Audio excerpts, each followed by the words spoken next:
Reed from the Kingdom Warrior Academy of Martial Arts, doing another reference video for students for the crane's neck set of one-on-ones. Okay, so a one-on-one is a simple block and counter technique. These are, I said it before in class many times, these are outlines or suggestions, they're examples of how you can implement principles of movement to block and counter against strikes. My expectation of students is that they know the techniques, practice them, find which ones work for them. So not every technique is going to work for every student, and then understand what makes them work, what makes them not work, and know how you can augment. Because in reality, you're never going to reproduce a technique, or you may never reproduce a technique verbatim as it's taught in class. You're going to have to augment it and adjust it. You may take one piece of this technique and a piece of this technique and put them together, and that's what you're looking for. That shows that you have a good understanding and ability to apply techniques spontaneously. That's what we're looking for.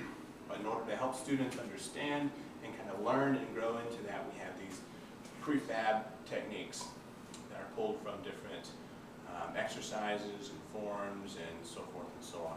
So this one is a set of 5 techniques called the crane's neck, because they all initiate or use a crane's neck motion here, back of the wrist, to do one of the blocks.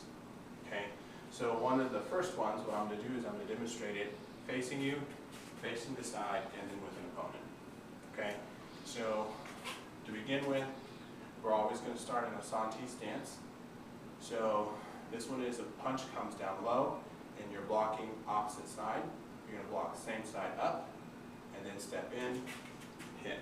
So again, you're going to step back, receive, block low, block high, and hit. That one's called Babada number 4 because it comes from the Babada number 4 movement. So in the form. So from the side, here, block here, strike. Okay. With an opponent, he's going to come in, he's going to punch low with this hand, high with this hand. One, from the beginning. Boom. And then your step, how far you step back, how far you step in, has to be gauged by your opponent's movement. Okay? So it could be a jab, hook, could be jab, jab, doesn't matter. Boom. And you have to adjust your block to what they're throwing at you. If they're throwing you a real close range, short hook, you're going to have to block it close range, short. If they're throwing a really wide, long distance haymaker, you're going to reach out and block it. If it's a jab, you just need to move it off the line so it's going to miss you. Okay? So that's Babada number 4. The next one is called whipping hands, and it's against the exact same setup, the exact same attack by your opponent. The only difference is that instead of letting them come closer to you and blocking them here with the bend in your elbow, you're going to reach out and hit them and block them from a little bit farther away. Okay? So now the angle that we're moving is not like this, but like this. Okay? So from Santi, from in front, he's going to step in, I'm going to block low, block high, and step in and hit. Okay? From the side, block low, block high, step in and hit. With an opponent, block low, block high, step in and hit. Now I'm generally attacking the jaw, brachial plexus, and collarbone area. Depending on my opponent, I might come to the front of the face, or even sternum or ribs, depending on what they give you. Typically, this area here. Okay? So, next is what I call the Doji shing. So the last one was called whipping hands, and it comes from a hand exercise, hands past the ear. And this next one's called Doji shing. It comes from the Doji shing form.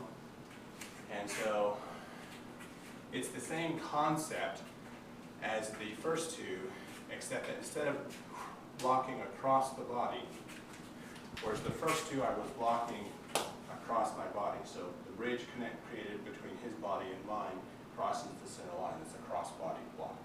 Instead of blocking cross body, I'm blocking same side. Then he throws his hook, and I have to switch hands to block. Okay, so in the Doji shing move, in the form, it's here and step forward.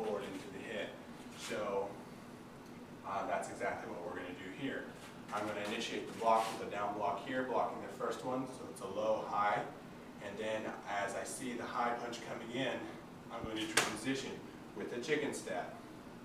Block, step in, and do a double hand hit to the chest. So I'm here, I step back, I block here, transition, forward and hit the chest. So he's punching, it's 1, 2, 3. So let's try to be nice to him. So in reality, you want to make sure that you're firmly rooted when you hit, so that, like you saw me kind of come backwards a little bit. I didn't want to root too much because I didn't want to actually hit him hard. All right, so low block, chicken step, high block, crane's neck, and then step in with a double hand hit. Okay, so that's Doji shing. Next one also comes from a form called shing, means double fist. Shing means double. And so in double fist, in shing, there's this movement where you're here and step in like that. And so we're going to take that and do it as a one-on-one. And so I like to do this one-on-one from a standing still, like an even wuji type posture, because it makes sense to me that doing the double hand, because you don't know which hand they're attacking you with. At first, they're catching you off guard. So it makes sense to me you're not going to be in a fighting match, because hopefully if you're in Santi, you're in the middle of a fight, you're not going to be caught off guard. You'll be reading your opponent well. But if somebody throws something at you and they caught you off guard, they throw a punch to the face, you don't know which side to block it with, so you just go, I'm going to block it with both hands at the same time. So I'm going to do a chicken step here, block with both hands, and now I'm going to step to the outside, block the elbow, clear it out of the way, and strike the ribs. This one can be done both open gate and closed gate, so it doesn't matter which foot you end up landing on when you do your chicken step. So doing the same hand techniques, if I do it here, I can step to the outside, open gate. But if I do it here, now I'm in a closed gate. Same hand technique, because I'm stepping out. Hopefully by the time you've successfully blocked them, you know which direction to step. So it's just going to be hit, or a closed gate version is boom. Okay, so from the side, that's open gate, closed gate. So cool. With an opponent, he's going to throw a punch. He's catching me off guard, so act like we're just talking, and then you throw a punch to my face. Boom. And it works just like that. That was the open gate, so closed gate.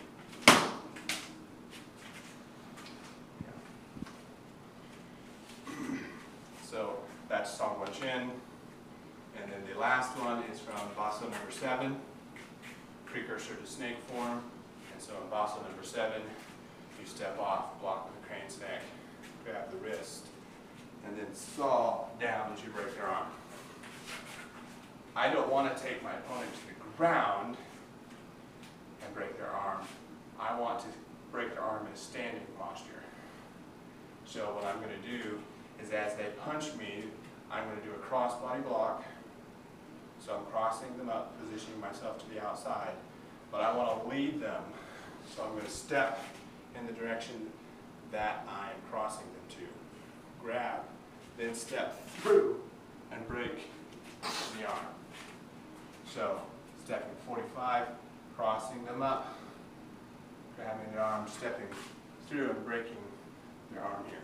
The reason I step through is because as I cross somebody, if I were to apply pressure here, he'd just start walking with me. But when you put both of these movements together and you step through, you're covering more distance than they are, ideally. At least as much distance as they are more realistically. So you're breaking their arm quick snap before they are able to walk around and move their body. So from the side, I'm here, boom, and with an opponent. Over here, he throws a punch, and so they can see it better. Here, I grab. Like I said, if I go here, he starts to go down, or he starts to walk with me, like that. But if I step through, I've broken his arm before he can compensate. Okay, so that was the lasso number 7. So, quick recap, you have Baba number 4, the whipping hands, you have the Doji shing, the song one chin, and the lasso 7.